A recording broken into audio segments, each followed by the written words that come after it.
Mike has a new book out titled The Bosses of the Bronx. It debuted on the New York Times bestsellers list, and I'm enjoying it so far. Back, we were talking about this a little bit before the show.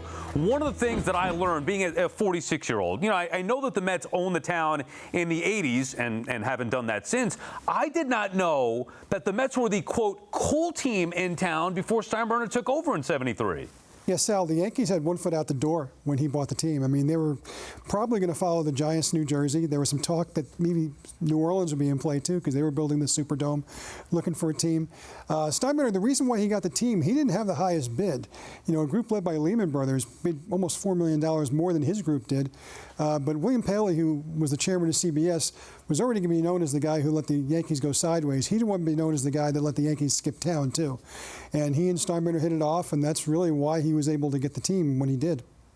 In fact, as a former Yankee beat writer myself, I'm very interested in the transformation of George's image over the course of his career, going from fire and brimstone to, toward the end, the cuddly grandpa who just really yearned to win a lot. Right. And, how did you see that in your research for the book and in writing it? How did everything change for him in terms of perception? Well, Anthony, that was really the seeds to the book, to be honest with you, because I talked to a lot of younger fans, Sal's age, younger than Sal's age. And they don't remember George at all from when he was George, from when he was Backpage George, from when he was over-the-top George. They remember the kindly avuncular man to which he referred, and he would get chanted and cheered in Yankee Stadium. And you know what? 10 years earlier, he was chanted and cheered also, but they were different words that the fans were using back then.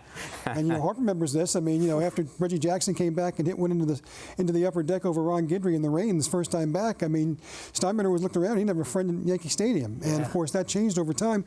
Winning is a great deodorant, and that's part of it. But he also understood, I think, that when he had a winning hand, even he couldn't flip it as often as he'd gotten used to in the 70s and 80s. Yeah, I remember a lot of it, and it's bringing back memories. And I tell you, I can't get enough of the Billy, Reggie, and George dynamic. There's so many great stories. You tell a ton of them in there, and I'm just wondering, do you have a favorite? One of them was more absurd than the others. Yeah, I mean, I think the funniest one, you guys will appreciate this as newspaper guys. They would, after Billy Martin got fired, and then 2 days later they do a beer commercial together, which is still available on YouTube and is priceless to see.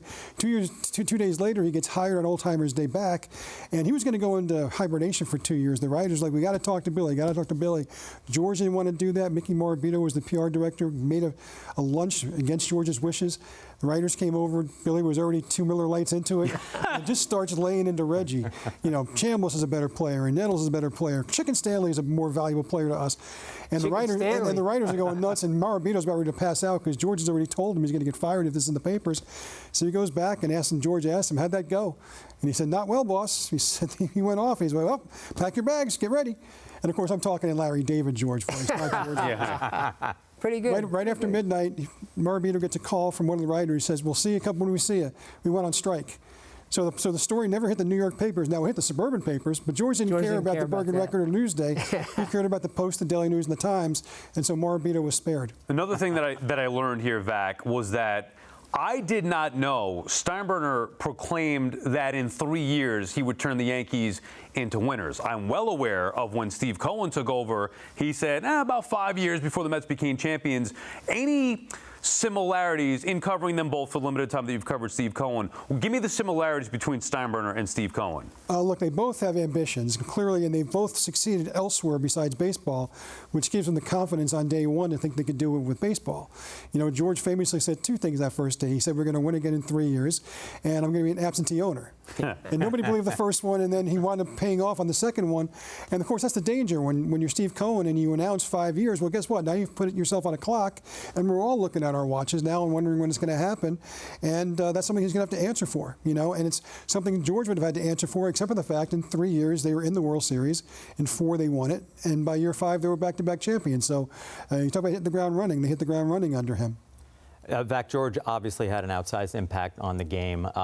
Does that extend to the point where he deserves to be in the Baseball Hall of Fame? You know what? For many years, Anthony, I wrote the exact opposite. No way. 2 suspensions. As a colleague of mine, Joel Sherman, says, that's 1 over par for suspensions. But you know what? In the same way that I've changed my tune on Pete Rose, and I think he should be in the Hall of Fame, but there should be on his plaque all those hits, all those games won, all those games played. There should also be half the plaque as to why he was suspended. And I think it's the same thing with Steinbrenner. I mean, he's won 7 championships on his watch, and the rest of the Hall of Fame combined, the owners have 9. So that tells you something. Hal Steinbrenner, doesn't campaign for his father, but he says you can't write the history of baseball without throwing a couple of chapters my father's way, and I tend to agree with that. What a great history lesson for somebody like me, the bosses of the Bronx. Make sure you check that out. Get educated on George, and then, of course, the comps with Hal.